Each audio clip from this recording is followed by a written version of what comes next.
Telugu capital భక్తి టీవీకి స్వాగతం సుస్వాగతం. నేను శ్రీలక్ష్మి.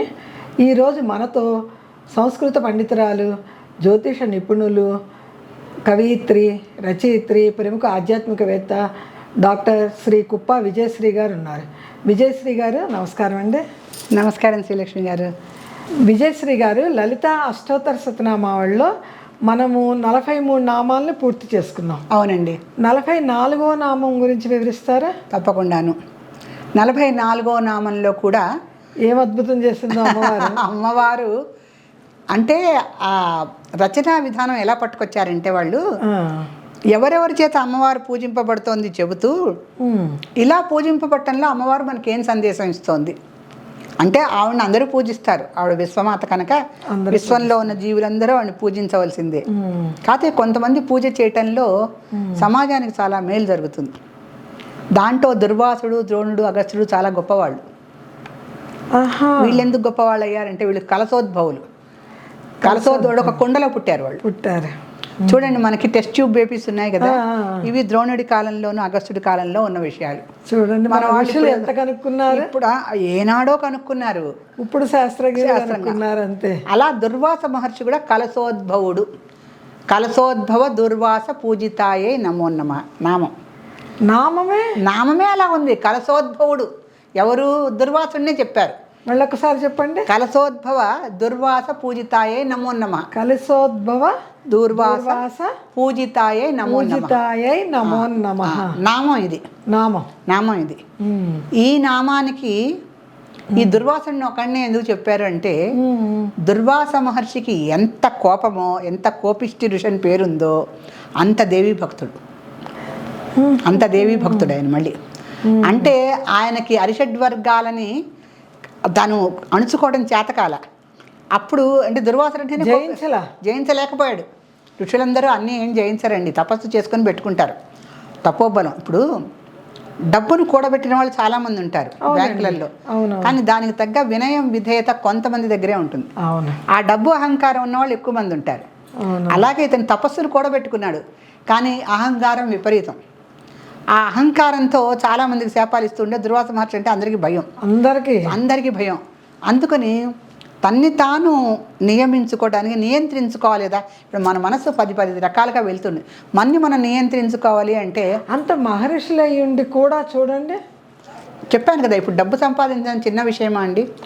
టాటా బిర్లాల చరిత్రలు చూస్తే మనకు తెలుస్తాయి. వాళ్ళు పేపర్ మీద సైకిల్ మీద పేపర్లు అమ్ముకుంటూ ఉన్నవాళ్ళు కూడా ఇవాళ రోజున టాటా బిర్లా స్థితికి వచ్చారంటే వాళ్ళ యొక్క నియంత్రిత జీవితాన్ని మనం అర్థం చేసుకోవాలి. ఎంత నియంత్రణ, ఎంత ప్లాన్ లైఫ్లో పెట్టుకుని వాళ్ళ పైకి వచ్చారు.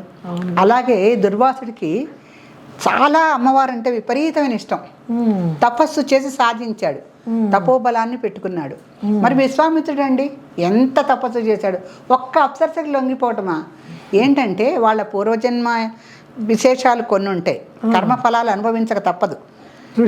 ఒక భరతుడు భారతదేశానికి రావాలంటే ఒక విశ్వామిత్రుడికి అప్సరస వ్యామోహం కావాల్సిందే. నిజమే కదా. మరి భరతుడు ఎలా పుడతాడు? కార్యం ఒక ఇది జరగాలి అంటే ఒక మహర్షి తను ఒక అప్సరస వ్యామోహంలో పడ్డా కూడా అది కూడా మంచిగా దారితీసింది. అంటే దాంట్లో మరి శకుంతల పాత్ర జరిగినా మన మంచిగా అంటారు.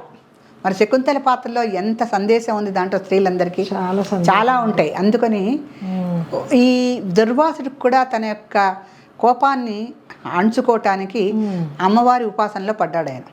అందుకని ప్రధానంగా దుర్వాస కలశోద్భవ దుర్వాస పూజితాయే నమో నమః అని చెప్పడంలో అగస్త్యుడు, ద్రోణుడు కూడా కుంభ సంభవులే. వాళ్ళ పేర్లు ఎందుకంటే వాళ్ళు దుర్వాసులు లాంటి వాళ్ళు కాదుగా. ద్రోణుడు చక్కటి గురువు గారు, కౌరవ పాండవులు ఇద్దరిని కూర్చోబెట్టి చక్కగా శస్త్రాస్త్ర విద్యలన్నీ నేర్పించాడు. మరి అగస్త్యుడు అంటే ఆయన ఏంటండి, ఆయన విమానాలు కనిపెట్టిన మహత్తరమైన సైంటిస్టు. అగస్త్యుడు విమానం కనిపెట్టాడండి. ఇంకోటి ఇప్పుడున్న ఏరోప్లేన్ టెక్నాలజీ కూడా అంత లేటెస్ట్ ఉందో లేదో ఉంటుంది. అతను పక్కన శత్రు విమానంలో ఏం మాట్లాడుకుంటారో ఈ విమానంలో వినిపించే టెక్నిక్ కూడా అగస్త్యుడు కనిపెట్టాడు. అగస్త్యుడి యొక్క విమాన శాస్త్రం చదివితే బుర్ర తిరిగిపోతుందండి మనకి. విమానానికి కూడా ఒక శాస్త్రం ఉంది. అయ్యో ఎందుకు లేదు? ఏరోప్లేన్ టెక్నాలజీ ఇప్పుడు ఈ వీళ్ళు కనిపెట్టారు. గూగుల్లో రైట్ బ్రదర్స్ అని రాస్తారు, అంతా తప్పు. తప్పు గూగుల్ ఇన్ఫర్మేషన్. భరద్వాజుడు, అగస్త్యుడు కనిపెట్టారు. దాని ప్రకారం ఒక అతను విమానం కూడా తయారు చేశాడు. కాకపోతే సరిగ్గా ఆ టెక్నాలజీలో ఉన్న తాళపత్ర గ్రంథాలు అన్నీ వీళ్ళకి దొరక్కపోవడంతో ఎగరటానికి సరి అయినటువంటి, అంటే ఎంత ఎత్తు ఎగురితే భూమి ఆకర్షణ శక్తిని తప్పించుకొని విమానం ముందుకెళ్తుందో అంతవరకు దాని విమానాన్ని వాళ్ళు తీసుకెళ్ళలేకపోయారు. ఈ లోపల వీళ్ళేదో టెక్నాలజీ కనిపెట్టామని ఉన్నారుగా, మన ఆంగ్లేయులు ప్రతిదానికి మేమే కనిపెట్టామని భారతీయ తత్వశాస్త్రం అంతా దొంగలించడం, మేమే పెట్టామని చెప్పడం, అలా చేసి రైట్ బ్రదర్స్ అని రాస్తూ ఉంటారు మన ఇన్ఫర్మేషన్స్లో. కానీ భరద్వాజుడు అగస్త్యుడు కనిపెట్టారు. భరద్వాజుడు అగస్త్యుడు కనిపెట్టాడు. అగస్త్యుడు అత్యద్భుతమైన ఆధునిక శాస్త్రవేత్త ఎవరన్నా ఉన్నారంటే అది అగస్త్యుడు. ఆయనండి బంగారం తయారు చేసే విద్య కూడా రావణాసుడికి చెప్పాడు. బంగారం తయారు చేసే విద్య. రావణాసుడు బ్రహ్మాండమైన శివభక్తుడు. ఆయనకు ఒక బంగారు శివలింగం ఇచ్చాడు. ఇస్తే ఆయన ఏం చేశాడు, ఈ బంగారు శివలింగంతో నాకు బంగారం సృష్టించే విద్యను నేర్పించమన్నాడు. నేర్పిస్తే ఈ అగస్త్య మహర్షి నేర్పించాడు. రోజుకి కొన్ని లక్షల టన్నుల బంగారం తయారు చేసేది ఆ శివలింగం. ఒక వృక్షాలే చేశారు. అందుకని ఆయన స్వర్ణమయి లంక అన్నట్టుగా లంక అంతా బంగారం చేసుకున్నాడు. చివరికి ఆ బంగారము ఇవన్నీ మనకి పూర్వీకుల నుంచి రాబట్టి తాళపత్రాల్లో చూడబట్టి ఇవన్నీ మనం తెలుసుకుంటున్నాం.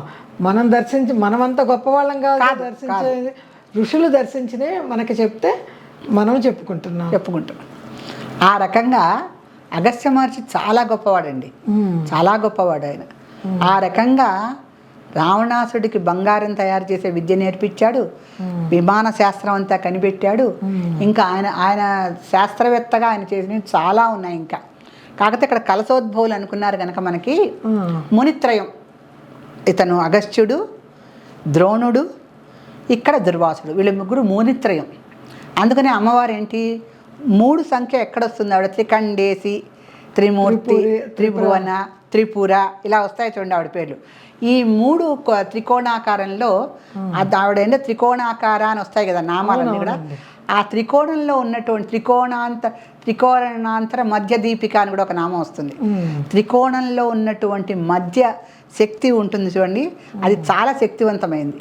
అందుకని పిరమిడ్ కల్చర్ కొంతమంది చెప్తున్నారు, పిరమిడ్స్లో కూర్చొని ధ్యానం చేస్తే అది ట్రయాంగిల్ షేప్లో త్రికోణంలో ఉంటుంది కదా, అక్కడ శక్తి ఎక్కువ పెరుగుతుంది. పిరమిడ్లో కూర్చొని చేయమంటారు. ఆ రకంగా ఈ మునిత్రయానికి అమ్మవారి యొక్క ఆశీస్సులు బాగా ఉన్నాయి. దాంట్లో దుర్వాసుడికి కూడా, ఎందుకంటే తనని తాను ఆగ్రహావేశాల నుంచి నియంత్రించుకోవటానికి అమ్మవారి ఉపాసనలోకి దిగి అమ్మవారి స్తోత్రం కూడా అతను రచించాడు, చాలా అద్భుతంగా రచించాడు. సో అమ్మవారి మీద ఒక స్తోత్రలహరి ఆయన నిర్మించాడు. అందుకని అతను కూడా అమ్మవారిని పూజించాడు అని ఇక్కడ చెప్పడంలో ఏంటంటే కలశోద్భవులు చాలామంది ఉన్నారు, దాంట్లో దుర్వాసుడు కూడా ఉన్నాడు.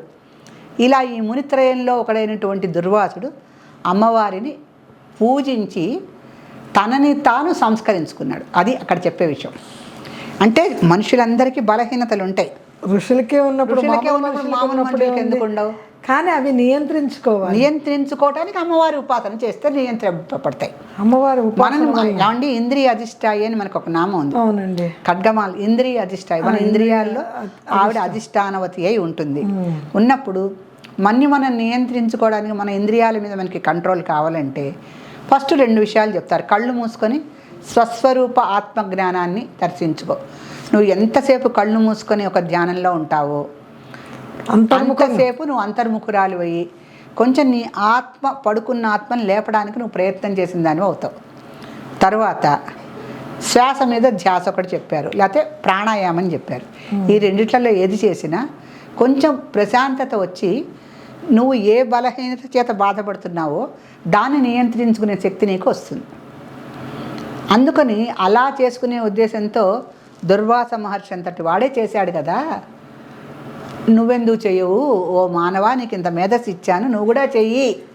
దుర్వాస కలశోద్భవ దుర్వాస పూజితాయని నమో నమః అంటే దుర్వాసుడు పూజించాడు, అగస్త్యుడు, విష్ణుమూర్తి శివుడే అమ్మవారిని ధ్యానించాడు, సాక్షాత్ శివుడే అమ్మవారిని ధ్యానించాడు. స్వయాన మళ్ళీ అర్ధనారీశ్వరుడు అయినా సరే ఆవిడ శక్తి ఏమిటో తెలుసు. ఆవిడ శ్రీ మాత. ఎవరికి మాత? స్త్రీలకే మాత. ఆ స్త్రీ అంటే అనంత కోటి అర్థాలు ఉన్నాయి. శోభస్కరమైన ప్రతిదీ స్త్రీనేనండి. ప్రకృతిలో శోభాయమానమైన విషయం లేనిది అంతే. ఆవిడే ప్రకృతి, ఆవిడే విద్య, ఆవిడే సర్వభూత హితప్రద, అన్నీ ఆవిడే. అలా ఉన్నప్పుడు ఏ స్త్రీని నువ్వు పూజిస్తే నువ్వు సుఖశాంతులతో ఉండగలవు అనేది పురుషులందరికీ కూడా ఆవిడ శాసనం చేసింది. నీకు నీ యొక్క పురుషుడు అంటేనే బలహీనుడు నన్ను అడిగితే. అదే స్త్రీ శక్తి ముందర పురుషుడు ఆగలేడండి. అందుకే కదా అమ్మవారు మరి పురుషుడైనటువంటి శివుడు మరి శంకరాచార్యులు రాశారు కదా మొట్టమొదటి శ్లోకంలోనే, స్త్రీ శక్తి లేనా శివశక్తియుక్త ఆ శ్లోకంలో ఉంది కదా. శివశక్తియుక్త అని రాసిన శ్లోకంలో అమ్మవారు శివుడు అమ్మవారితో కలిసి ఉంటేనే చైతన్యవంతులు అవుతాడు. అవునండి. మరి శంకరాచార్యులు రాశారంటే అదేమిటండి అని శివుడు రాసిన శ్లోకమే అది. శంకరాచార్యులు కైలాసం నుంచి దిగి మన భూలోకానికి వచ్చిన మనిషి, ఆయనే రాశాడన్న తర్వాత మనం దాన్ని చెప్పుకోవడం వరకే మన అర్హత, దాని గురించి విమర్శించే హక్కు కూడా లేదు. అంత స్త్రీ గొప్పదా పురుషుడు గొప్పవాడనే చర్చలు కూడా చర్చించే అర్హత నిజమైన సంపూర్ణ జ్ఞానం ఉన్న వాళ్ళు ఎవరు చేయరు. అందుకని పురుషుడు ఎంత ఇది ఉన్నా కూడా స్త్రీ ముందర బలహీనుడే. పురుషుడు విడిగా చాలా గొప్ప. పురుషుడు అనేటువంటి మన లింగ విషయాలు తీసుకొని స్త్రీలు పురుషులు అనే భేదం చూపించినప్పుడు స్త్రీ శక్తి ముందర పురుషుడు యొక్క శక్తి తక్కువే. కానీ సూక్ష్మ అవతారాల్లో ఉన్నప్పుడు స్త్రీ పురుష భేదాలు ఉండవు. సూక్ష్మ రూపాల్లో ఉన్న దేవతలకి స్త్రీ పురుష భేదాలు ఉండవు కనుక అన్ని సూక్ష్మ రూప దేవతలు కూడా శక్తివంతమైనవి. ఎందుకంటే అక్కడ స్త్రీ పురుషుల భేదం లేదు కదా. ఆ రకంగా స్త్రీ పురుషుల యొక్క శక్తియుక్తుల్ని చేసేటప్పుడు మాత్రం ఆ శక్తుల గురించి స్త్రీయే ఆధిపత్యం. ఎందుకంటే మన అమ్మవారు ఉంది కదా. అవునండి.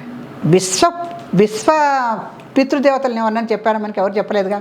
విశ్వ మాతృదేవతలను అయితే చెప్పారు. ఇక్కడ విశ్వమాత అన్నారు. విష్ణు సహస్రంలో ఉందా, శివసహస్రంలో ఉందా, ఇంకో సహస్రంలో ఉందా?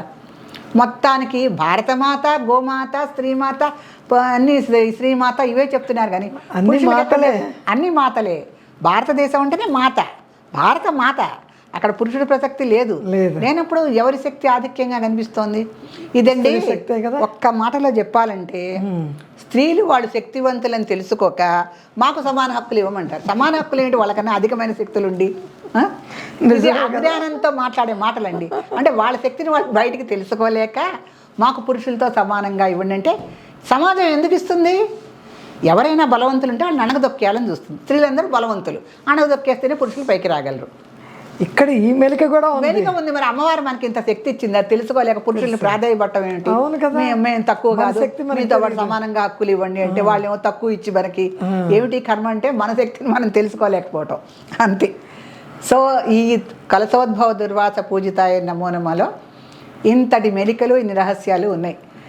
ఈ రకంగా అమ్మవారు మనలో బలహీనతని ఎలా మనం నియంత్రించుకోవాలో చెప్పింది. ఇందులో ఇంకొక అర్థం కూడా నాకు తోచింది. చెప్పండి. మన పిల్లల్లో ఎవరు కొంచెం కోపంగా అల్లరిగా చెప్పిన మాట వినకుండా ఉంటారు, వాళ్ళనే తల్లి ఎక్కువ దగ్గరికి చేర్చు. అంతే కదండి. అంతే. తెలివైన పిల్లల్ని పక్కకే ఉంచుద్ది. అది తెలివే కొంచెం వాళ్ళల్లో ఉన్నది మార్చాలి అన్నప్పుడు వాళ్ళని దగ్గరికి తీసుకొని, అంటే అందరి పిల్లల్లో ఎవరు బలహీనుడో వాళ్ళనే తల్లి. కరెక్ట్ పాయింట్ అండి. అట్లానే చూడండి, అమ్మవారు తన నామాల్లోకే తీసుకొచ్చేసింది. మళ్ళీ తన నామాల్లోకే తీసుకొచ్చింది.